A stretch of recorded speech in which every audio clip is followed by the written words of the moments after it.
Hi, my name is Christopher Paolini, and I'm the author of Inheritance, the fourth and final book of the Inheritance cycle. And today I'm going to read a brief excerpt from the first chapter of the book. This excerpt goes right to the very end of the chapter, so last line is the last line of the chapter. I've only read this once or twice in public before, so this is a bit of a treat for me, and I hope you enjoy it. So here goes. The sound was stabbing, slicing, shivering, like metal scraping against stone. Aragon's teeth vibrated in sympathy, and he covered his ears with his hands, grimacing as he twisted around, trying to locate the source of the noise. Saphira tossed her head, and even through the din, he heard her whine in distress.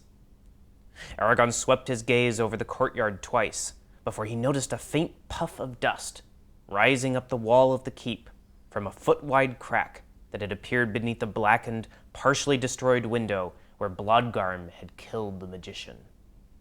As the squeal increased in intensity, Aragon risked lifting a hand off one ear to point at the crack. "Look!" he shouted it to Arya, who nodded in acknowledgement. He replaced his hand over his ear.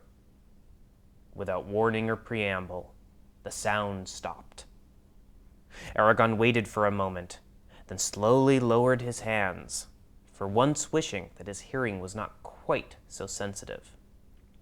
Just as he did, the crack jerked open wider, spreading until it was several feet across, and raced down the wall of the keep. Like a bolt of lightning, the crack struck and shattered the keystone above the door to the building, showering the floor below with pebble-sized rocks. The whole castle groaned, and from the damaged window to the broken keystone, the front of the keep began to lean outward. "Run!" Aragon shouted at the Varden, though the men were already scattering to either side of the courtyard, desperate to get out from the precarious wall. Aragon took a single step forward, every muscle in his body tense, as he searched for a glimpse of Roran somewhere in the throng of warriors.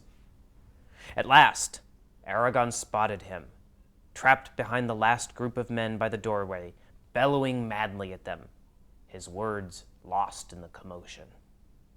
Then the wall shifted and dropped several inches, leaning even further away from the rest of the building, pelting Roran with rocks, knocking him off balance, and forcing him to stumble backward under the overhang of the doorway.